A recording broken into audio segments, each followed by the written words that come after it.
Hi guys, मैं समीर, आपका दोस्त, आपका यार। और आज हम लोग जा रहे हैं भारत के आखिरी गांव में, जो इंडिया का लास्ट गांव है। उसके बाद भारत नहीं है, इंडिया नहीं है, वो इंडिया का लास्ट छोर है। उसके बाद दूसरा मुल्क, दूसरा देश शुरू हो जाए, यानी कि लास्ट विलेज ऑफ इंडिया, जो हिंदुस्तान का आखिरी गांव है। उसके बाद दूसरा मुल्क, दूसरा देश शुरू हो जाता है, वो इंडिया का लास्ट छोर है। आइए हम लोग चलते हैं, वहीं घूमते और दिखाते हैं आप लोगों को कि भारत का आखिरी जो गांव है, आखिरी गांव कैसा है और लास्ट छोर कैसा है, और वहाँ का बॉर्डर कैसा है, दूसरे मुल्क का बॉर्डर कैसा है, वो भी आप लोगों को हम दिखाते हैं। चलिए आइए हमारे साथ। और हमारे साथ एक और साथी है जो इंजीनियर आमिर सोहेल है, उनसे भी हम आप लोगों को रूबरू करवाते हैं।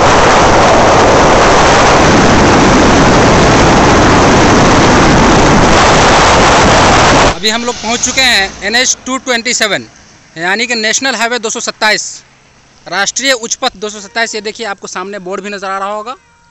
ये NH 227, यानी कि नेशनल हाईवे 227 पे हम लोग पहुंच चुके हैं।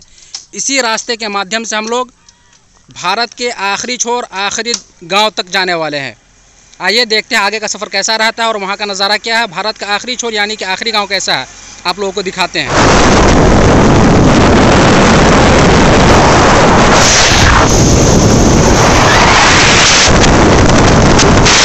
ये देखिए, यहाँ आते ही SSB कैंप नज़र आ गया। देखिए SSB कैंप आपको नज़र आ रहा है, ये SSB कैंप है। तो हम लोग NH 227 से निकल चुके हैं इंडिया के आखिरी छोर पे जाने के लिए, यानी नेशनल हाईवे 227 होते हुए हम लोग हिंदुस्तान के आखिरी गांव तक पहुंचने वाले हैं, जो भारत का लास्ट सिरा है, वहां तक जाने वाले हैं। ये देखिए NH 227 से इंडिया के लास्ट गाँव में, यानी कि हिंदुस्तान के आखिरी गांव में जाने के लिए रोड कटता है। देखिए यहीं से, यहाँ देखिए बोर्ड आपको भी नज़र आएगा। मैं आपको साफ साफ दिखाता हूँ सामने ले जाकर। ये देखिए यहाँ लिखा हुआ है भारत नेपाल सीमा पथ, इंडो नेपाल बॉर्डर। यहाँ देखिए इंडो नेपाल बॉर्डर रोड, यानी कि NH 227 से इंडो नेपाल बॉर्डर रोड यही है।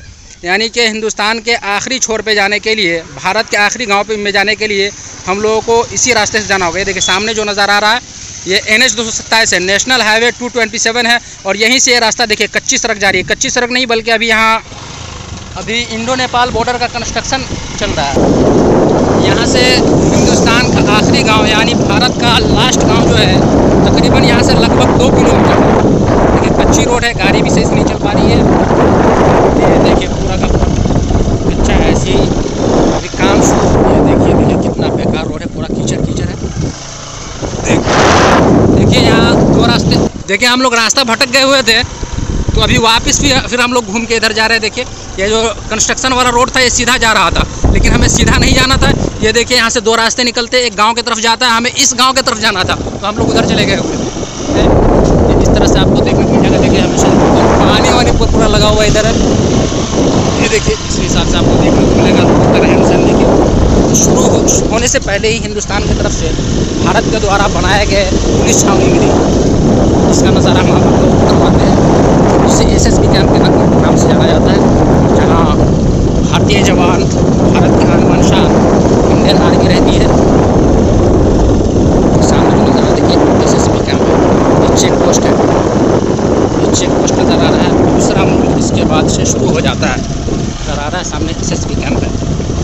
चेक पोस्ट बना हुआ है, आने जाने के वाले रास्ते में चेक किया जाता है। ये देखिए बॉर्डर के साइड से हम लोग निकल रहे हैं। पीछे जो गांव गया है, उस गांव का नाम श्रीखंडी बिट्ठा था। ये देखिए रास्ता ब्लॉक था, तो अभी हम लोग वापस जा रहे हैं, दूसरे रास्ते से आप लोगों को दिखाते हैं। ये देखिए रास्ता ब्लॉक है, इधर से जाने का रास्ता नहीं है, कंस्ट्रक्शन चल रहा है। ये देखिए हम लोग वापस हो रहे हैं। देखिए पुराने रास्ते की तरफ हम लोग, पुराने रास्ते की तरफ फिर वापस जा रहे हैं, और फिर हम लोगों को घूम कर जाना होगा। काफ़ी डेंजरस रास्ता है। देखिए काफ़ी जो है उतार चढ़ाव देखने को मिल रहा है, और बेहाल सड़क नज़र आ रही, काफ़ी बदहाल सड़क है। देखिए यहाँ से हम लोग घूम रहे हैं, दूसरे रास्ते से हम लोग आगे 20 से 25 मिनट का फ़र्क पड़ गया है। और 2 किलोमीटर का सफ़र तय करने में हम लोगों को लगभग 45 से 50 मिनट का टाइम, 45 से 50 मिनट का समय लग गया। सीधा आना था, देखिए कंस्ट्रक्शन का काम चालू है पूरा। इतना आने के लिए हम लोगों को काफ़ी घूम कर, पूरा रोड को घुमा कर आना पड़ा, पूरे रोड को घूम कर आना पड़ा। देखिए, और ये जो सामने जो नज़र आ रही बस्ती, इसे गांधीनगर के नाम से जाना जाता है। श्रीखंडी बिट्ठा के बाद पड़ता है गांधीनगर है। ये भी इंडिया का, भारत का जो लास्ट छोर, ये इंडिया का लास्ट गाँव है। ये भी जो सामने दिख रहे हैं, सामने जो दिख रहे हैं, गांधीनगर के नाम से जाना जाता है। इसके बाद हम आप लोग को इंडिया का बॉर्डर दिखाने वाले हैं, LOC दिखाने वाले हैं। गांधीनगर का स्कूल। और ये देखिए कंस्ट्रक्शन का काम चल रहा है, जिसकी वजह से गाड़ी काफ़ी जगह लगी हुई है। और 2 किलोमीटर का सफ़र तय करने में लगभग हम लोगों को 45 से 50 मिनट का समय 45 से 50 मिनट का टाइम लग जाएगा। ये सामने जो नज़र आ देखिए, सामने जो बस्ती नज़र आ रही है, इसे चकनी के नाम से जाना जाता है। और ये इंडिया का लास्ट छोर है, ये इंडिया की लास्ट बस्ती है, आखिरी गाँव है। ये देखिए जो बस्ती नज़र आ रही है, देखिए ये जो रोड है सीधा चकनी गांव की तरफ चला जाता है और ये चकनी बाज़ार की तरफ चला जाता है। हमारे ड्राइवर साहब देखते हैं किधर से ले जाते हैं। ये देखिए चकनी बाज़ार की तरफ मोड़ लिए, चकनी बाज़ार की तरफ से ले जा रहे हैं हमारे ड्राइवर साहब लोगों को। ये देखिए सामने जो नज़र आ रहा है ये चकनी बस्ती का, यहाँ से चकनी बस्ती शुरू हो जाती है। और इधर भी रोड काफ़ी ख़राब है, देखिए काफ़ी बदहाल सड़क नज़र आ रही। पता नहीं इधर विकास का नाम भी है कि नहीं। प्रधानमंत्री हमारे कहाँ है, यहाँ के MLA कहाँ है, कुछ नज़र नहीं आ रहा। यहाँ के MP का भी पता नहीं है कहाँ क्या है, काफ़ी बदहाल सड़क है। देखिए इंडिया के लास्ट छोर पे, इंडिया के आखिरी मरहला तक, हिंदुस्तान के आखिरी पॉइंट तक पहुँचने के लिए हमें एक बाज़ार से, एक चौक से गुजरना है, जिसे चकनी बाज़ार के नाम से जाना है। देखिए सामने जो नज़र आ रहा है चकनी चौक है। देखिए चकनी रोड ही ऐसा है कि कैमरा इधर उधर हो रहा है, तो हम क्या कर सकते हैं इसमें भाई।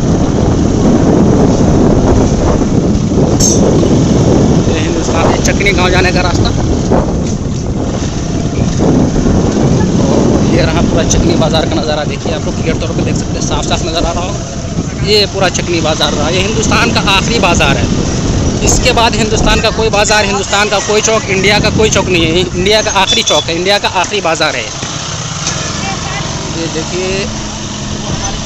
और हिंदुस्तान का जो आखिरी जगह है वो बिंदी है, चकनी बिंदी गांव को जोड़ने वाली यही पुल है। इसके आगे हम आप लोगों को दिखाते हैं कि हिंदुस्तान का बॉर्डर कहाँ है। और देखिए सामने थोड़ा सा छोटा पॉइंट में आपको बॉर्डर दिख रहा होगा, यही हिंदुस्तान का बॉर्डर है।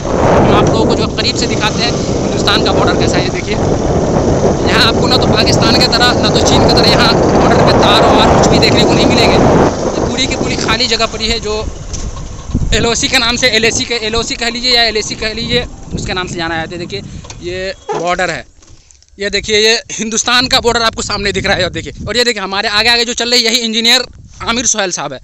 ये इंजीनियर साहब है, ये हमें दिखाएंगे बॉर्डर किधर है। ये देखिए अभी जो चले गए ये LOC पे खड़े हैं, ये बॉर्डर के बीच में खड़े हैं। ये तो ना हिंदुस्तान में है ना नेपाल में है। ये देखिए मैं आपको सामने से दिखाने की कोशिश करता हूँ। ये देखिए इधर भारत लिखा हुआ है, 299 नंबर है और नीचे 1 है ब्रैकेट में, समथिंग कुछ होगा, कुछ प्राइवेट नंबर होगा हिंदुस्तान का, पता नहीं, हम लोगों को तो मालूम नहीं है। और ये देखिए हम आपको इधर से भी दिखाते हैं। इसके बाद नेपाल शुरू है। देखिए अभी जो इंजीनियर साहब नज़र आ रहे हैं ये नेपाल में है, ये नेपाल में है, अभी ये नेपाल में चले गए। मैं जो खड़ा हूँ ये वीडियो बना रहा हूँ, ये हिंदुस्तान से बना रहा हूँ, ये भारत से बना रहा हूँ, और वो जो खड़े हैं वो नेपाल में खड़े हैं। आइए मैं नेपाल की तरफ से आपको दिखाता हूँ। और देखिए मैं भी अब कैमरा लेकर नेपाल की तरफ जा रहा हूँ, मैं भी अब नेपाल में आ गया और नेपाल की तरफ से आपको दिखाता हूँ कि बॉर्डर कैसा है। ये देखिए इधर नेपाल लिखा हुआ, इधर 255 लिखा हुआ और नीचे 0 या 1 लिखा, पता नहीं, सामने कुछ दिख नहीं है, साफ कुछ दिख नहीं रहा, ये टूटा फूटा है। कुछ प्राइवेट नंबर होगा अपना कंट्री का, सबका अलग अलग नंबर होता है। और ये देखो ये जो खाली पड़ी जगह है ये LOC है, इसे LOC के नाम से जाना जाता है। ये इंडिया नेपाल का LOC है। और ये जो सामने जो बस्ती नज़र आ रही है ये बिंदी है, ये हिंदुस्तान का या भारत का कह लीजिए, ये आखिरी जगह है, आखिरी पॉइंट है, हिंदुस्तान का आखिरी गांव है। इसके बाद आपको हिंदुस्तान का कोई गांव, कोई जगह कुछ भी नहीं मिलेगा। इसके बाद सीधा दूसरा मुल्क, दूसरा देश यानी नेपाल शुरू हो जाता है। इसके बाद हिंदुस्तान नहीं है। यही हम आप लोगों को दिखाने वाले थे और यही बोल रहे थे शुरू से कि भारत के आखिरी गांव में, आखिरी छोर पे मैं आपको ले जाऊंगा। देखिए भारत के आखिरी छोर पे, आखिरी गांव में मैं लाया हूँ। और ये देखिए ये बिंदी जो है ये आखिरी छोर है, इसके बाद हिंदुस्तान नहीं है।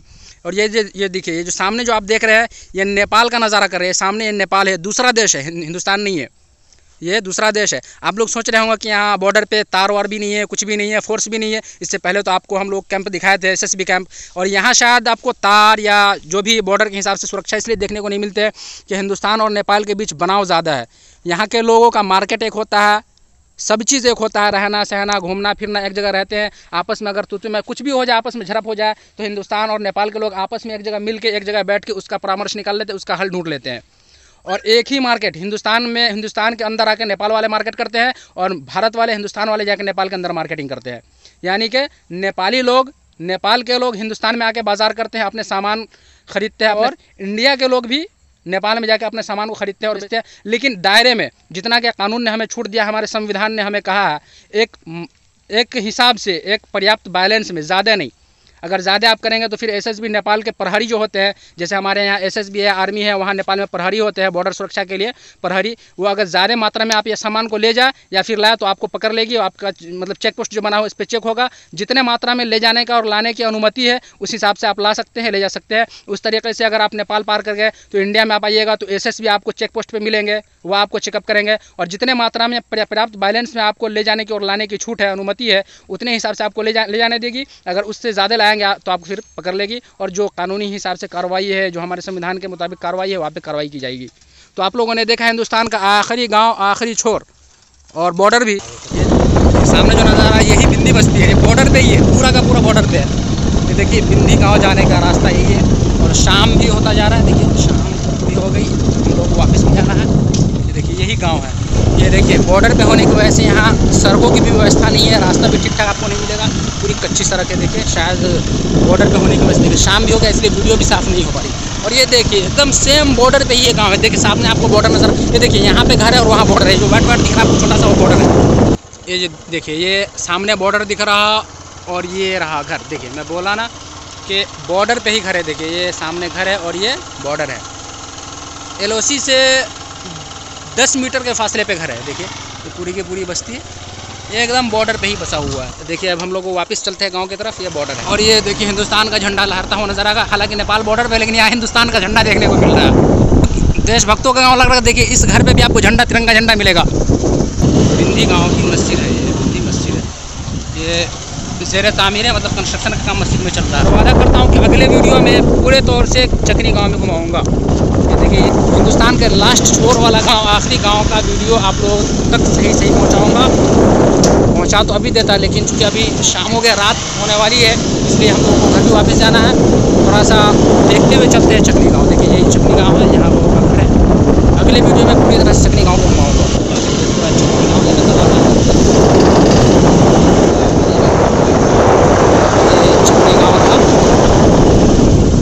इसी रास्ते हम लोग आगे से चकनी बाज़ार होकर हम लोग वापस निकल जाएंगे। पूरा चकनी गाँव है। अभी तो रात हो गया इसलिए हम आप लोगों को कुछ नहीं दिखा पा रहे हैं, लेकिन अगले वीडियो में वादा करता हूँ कि पूरे चकनी गाँव